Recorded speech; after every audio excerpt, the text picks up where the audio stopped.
In 1809, flames lit up the night sky over the small fishing village of Sanshan. A swarm of wooden war junks descended on the shore, led by a captain promising 10 silver coins for every villager's severed head. The villagers had made a fatal miscalculation. They assumed they could safely refuse to pay the Pirate Confederation's demanded protection money. They built wooden defenses and armed every man they could, but their luck ran out when their only defensive cannon exploded. What followed was a brutal 3-day slaughter. Thousands were left dead, and the entire southern coast of China was paralyzed by fear. It leaves an obvious question. How could the most powerful empire on Earth allow its own citizens to be massacred with total impunity? Around 1800, the Qing dynasty was an unparalleled global superpower. But moving away from Beijing, that iron grip slipped. Down south in Guangdong, massive distance from imperial oversight allowed corruption to flourish, while coastal towns became desperately overcrowded. For thousands of impoverished fishermen on these margins, piracy became a calculated survival mechanism, a way to reclaim resources the corrupt government siphoned away. The person who stepped into that vacuum was a completely unknown girl. She was born into the Tongka community, a marginalized group of people who lived entirely on the water, holding no land, no legal rights, and zero social status. As she grew older, she worked on the region's floating flower boats. These were essentially water-bound taverns and brothels, where corrupt government officials, wealthy merchants, and outlaw pirates all freely mingled in the open. There, she met the powerful pirate captain Zhang Yi.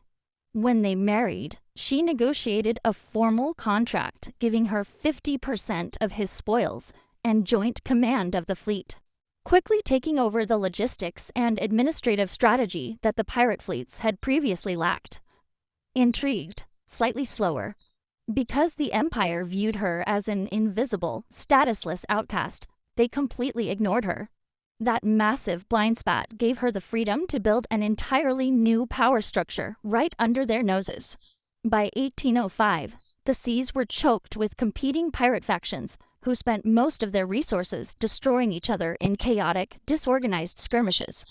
Looking at this map, you can see Zhang Yi Sao's masterstroke. She convinced 6 violently rival fleets to stop the infighting and merge into one unified, highly strategic confederation. With the fleets unified, the local economy shifted. Abandoned coastal citizens stopped paying official taxes to the Qing government and instead shifted their payments directly to the pirates for protection. By taking over the collection of taxes and actually providing the security the villagers paid for, the Pirate Confederation effectively usurped the government's primary role. In 1807, the new alliance faced a sudden crisis. Zhang Yi died, leaving a dangerous power vacuum that threatened to tear the Confederation apart. Zhang Yi Sao stepped into the void immediately. To secure absolute military loyalty and prevent a mutiny, she married her late husband's adopted son, Zhang Bao, taking total control of the forces. She replaced the old pirate anarchy with martial order, implementing ironclad laws and brutal discipline. Stealing from the communal treasury or disobeying a direct order meant instant execution. This chart shows the sheer scale of what she built. At its peak, she commanded a highly coordinated force of 70,000 people and 1,800 ships, completely dwarfing the standard national navies of the era. Zhang Yi Sao now presided over a fully functioning rival state, managing a complex bureaucracy of extortion and protection that mirrored the very empire she was challenging. Fast forward to 1809.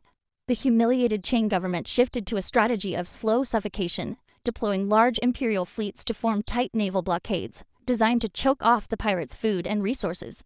They paired this military suffocation with a new psychological weapon. The government offered a full official amnesty to any pirate who agreed to surrender. The combined pressure of widespread starvation from the blockades and the intense temptation of a clean slate finally cracked the Confederation, causing it to fracture from within. Recognizing that her alliance was beginning to splinter in 1810, Zhang Yi Sao made a final strategic pivot. Instead of fighting a doomed war of attrition, she chose to negotiate. She sat down with imperial officials and extracted massive concessions. She secured a full pardon, guaranteed safety for 70,000 followers, and a peaceful retirement, keeping all her amassed wealth. She didn't win by overthrowing the Qing dynasty. She won by forcing the world's most powerful empire to legally accommodate her existence. Her life leaves behind a clear historical lesson. When a state becomes too distant or corrupt to protect its citizens, it leaves an empty space behind. And power absolutely abhors a vacuum. Something else will inevitably rise to rule in its place.